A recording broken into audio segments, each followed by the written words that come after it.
അപ്പോസ്തലനായ പൗലോസ് കൊരിന്ത്യർക്ക് എഴുതിയ 1-ാം ലേഖനം 14-ാം അധ്യായം. സ്നേഹം ആചരിപ്പാൻ ഉത്സാഹിപ്പിൻ, ആത്മീക വരങ്ങളും വിശേഷാൽ പ്രവചനവരവും വാഞ്ചിപ്പിൻ. അന്യഭാഷയിൽ സംസാരിക്കുന്നവൻ മനുഷ്യരോടല്ല ദൈവത്തോടത്രേ സംസാരിക്കുന്നു. ആരും തിരിച്ചറിയുന്നില്ലല്ലോ. എങ്കിലും അവൻ ആത്മാവിൽ മർമ്മങ്ങളെ സംസാരിക്കുന്നു. പ്രവചിക്കുന്നവനോ ആത്മീക വർധനയ്ക്കും പ്രബോധനത്തിനും ആശ്വാസത്തിനുമായി മനുഷ്യരോട് സംസാരിക്കുന്നു. അന്യഭാഷയിൽ സംസാരിക്കുന്നവൻ തനിക്ക് താൻ ആത്മീക വർധന വരുത്തുന്നു. പ്രവചിക്കുന്നവൻ സഭയ്ക്ക് ആത്മീക വർധന വരുത്തുന്നു. നിങ്ങളെല്ലാവരും അന്യഭാഷകളിൽ സംസാരിക്കണം എന്നും വിശേഷാൽ പ്രവചിക്കണം എന്നും ഞാൻ ഇച്ഛിക്കുന്നു. അന്യഭാഷകളിൽ സംസാരിക്കുന്നവൻ സഭയ്ക്ക് ആത്മീയ വർധന ലഭിക്കേണ്ടതിന് വ്യാഖ്യാനിക്കുന്നില്ലെങ്കിൽ പ്രവചിക്കുന്നവൻ അവനേക്കാൾ വലിയവൻ. സഹോദരന്മാരെ, ഞാൻ വെളിപ്പാടായിട്ടോ ജ്ഞാനമായിട്ടോ പ്രവചനമായിട്ടോ ഉപദേശമായിട്ടോ നിങ്ങളോട് സംസാരിക്കാതെ അന്യഭാഷകളിൽ സംസാരിച്ചുകൊണ്ട് നിങ്ങളുടെ അടുക്കൽ വന്നാൽ നിങ്ങൾക്ക് എന്ത് പ്രയോജനം വരും? കുഴൽ, വീണ എന്നിങ്ങനെ നാദം കൊടുക്കുന്ന നിർജീവ സാധനങ്ങൾ തന്നെയും നാദഭേദം കാണിക്കാഞ്ഞാൽ ഊതിയതോ മീട്ടിയതോ എന്തെന്ന് എങ്ങനെ അറിയും? കാഹളം തെളിവില്ലാത്ത നാദം കൊടുത്താൽ പടയ്ക്ക് ആറൊരുങ്ങും.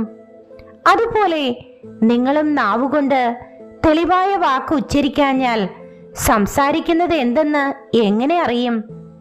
നിങ്ങൾ കാറ്റിനോട് സംസാരിക്കുന്നവർ ആകുമല്ലോ.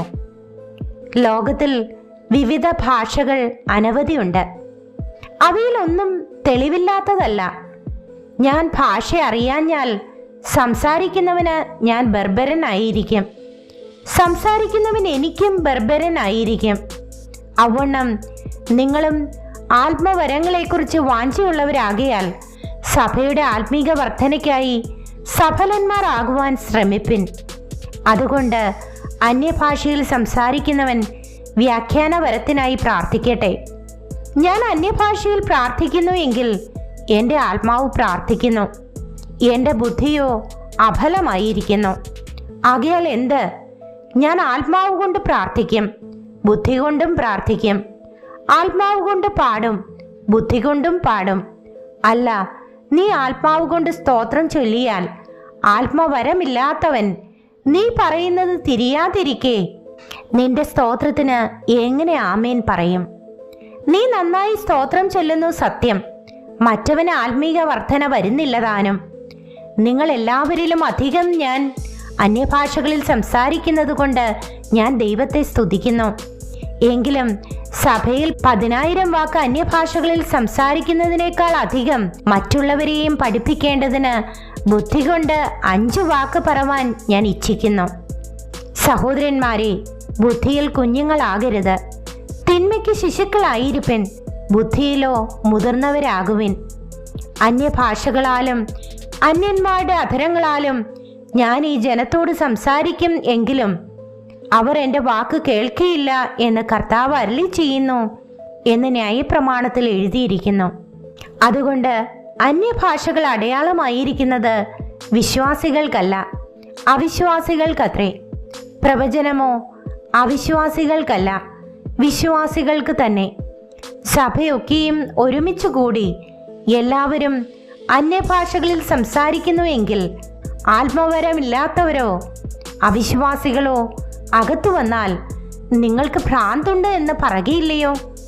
എല്ലാവരും പ്രവചിക്കുന്നു എങ്കിലോ അവിശ്വാസിയോ ആത്മവരമില്ലാത്തവനോ അകത്തു വന്നാൽ എല്ലാവരുടെ വാക്കിനാലും അവന് പാപബോധം വരും. അവൻ എല്ലാവരാലും വിവേചിക്കപ്പെടും. അവൻ്റെ ഹൃദയ രഹസ്യങ്ങളും വെളിപ്പെട്ടു വരും. അങ്ങനെ അവൻ കവിണ്ണു വീണ് ദൈവം വാസ്തവമായി നിങ്ങളുടെ ഇടയിലുണ്ട് എന്ന് ഏറ്റുപറഞ്ഞ് ദൈവത്തെ നമസ്കരിക്കും. ആകയാൽ എന്ത്? സഹോദരന്മാരെ, നിങ്ങൾ കൂടി വരുമ്പോൾ ഓരോരുത്തന് സങ്കീർത്തനമുണ്ട്, ഉപദേശമുണ്ട്, വെളിപ്പാടുണ്ട്, അന്യഭാഷയുണ്ട്, വ്യാഖ്യാനമുണ്ട്. സകലവും ആത്മീക വർധനയ്ക്കായി ഉതകട്ടെ. അന്യഭാഷയിൽ സംസാരിക്കുന്നു എങ്കിൽ 2 പേരോ ഏറിയാൽ 3 പേരോ ആകട്ടെ. അവർ ഓരോരുത്തനായി സംസാരിക്കുകയും ഒരുവൻ വ്യാഖ്യാനിക്കുകയും ചെയ്യട്ടെ. വ്യാഖ്യാനി ഇല്ലാഞ്ഞാൽ അന്യഭാഷക്കാരൻ സഭയിൽ മിണ്ടാതെ തന്നോടും ദൈവത്തോടും സംസാരിക്കട്ടെ. പ്രവാചകന്മാർ 2-3 പേർ സംസാരിക്കുകയും മറ്റുള്ളവർ വിവേചിക്കുകയും ചെയ്യട്ടെ. ഇരിക്കുന്നവനായ മറ്റൊരുവന് വെളിപ്പാടുണ്ടായാലോ ഒന്നാമത്തവൻ മിണ്ടാതിരിക്കട്ടെ.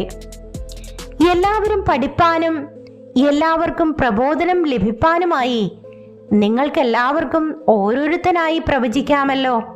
പ്രവാചകന്മാരുടെ ആത്മാക്കൾ പ്രവാചകന്മാർക്ക് കീഴടങ്ങിയിരിക്കുന്നു. ദൈവം കലക്കത്തിന്റെ ദൈവമല്ല, സമാധാനത്തിന്റെ ദൈവമത്രേ. വിശുദ്ധന്മാരുടെ സർവ്വസഭകളിലും എന്ന പോലെ സ്ത്രീകൾ സഭായോഗങ്ങളിൽ മിണ്ടാതിരിക്കട്ടെ. ന്യായപ്രമാണവും പറയുന്നത് പോലെ കീഴടങ്ങിയിരിപ്പാനല്ലാതെ സംസാരിപ്പാൻ അവർക്ക് അനുവാദമില്ല. അവർ വല്ലതും പഠിപ്പാൻ ഇച്ഛിക്കുന്നുവെങ്കിൽ വീട്ടിൽ വെച്ച് ഭർത്താക്കന്മാരോട് ചോദിച്ചു കൊള്ളട്ടെ. സ്ത്രീ സഭയിൽ സംസാരിക്കുന്നത് അനുചിതമല്ലോ. ദൈവവചനം നിങ്ങളുടെ ഇടയിൽ നിന്നോ പുറപ്പെട്ടത് അല്ല, നിങ്ങൾക്ക് മാത്രമോ വന്നത്? താൻ പ്രവാചകൻ എന്നോ ആത്മീകൻ എന്നോ ഒരുത്തന് തോന്നുന്നു എങ്കിൽ ഞാൻ നിങ്ങൾക്ക് എഴുതുന്നത് കർത്താവിന്റെ കൽപ്പനയാകുന്നു എന്ന് അവൻ അറിഞ്ഞുകൊള്ളട്ടെ. ഒരുവൻ അറിയുന്നില്ലെങ്കിൽ അവൻ അറിയാതിരിക്കട്ടെ. അതുകൊണ്ട് സഹോദരന്മാരെ, പ്രവചനവരം വാഞ്ചിപ്പിൻ. അന്യഭാഷകളിൽ സംസാരിക്കുന്നത് വിലക്കുകയും അരുത്. സകലവും ഉചിതമായും ക്രമമായും നടക്കട്ടെ.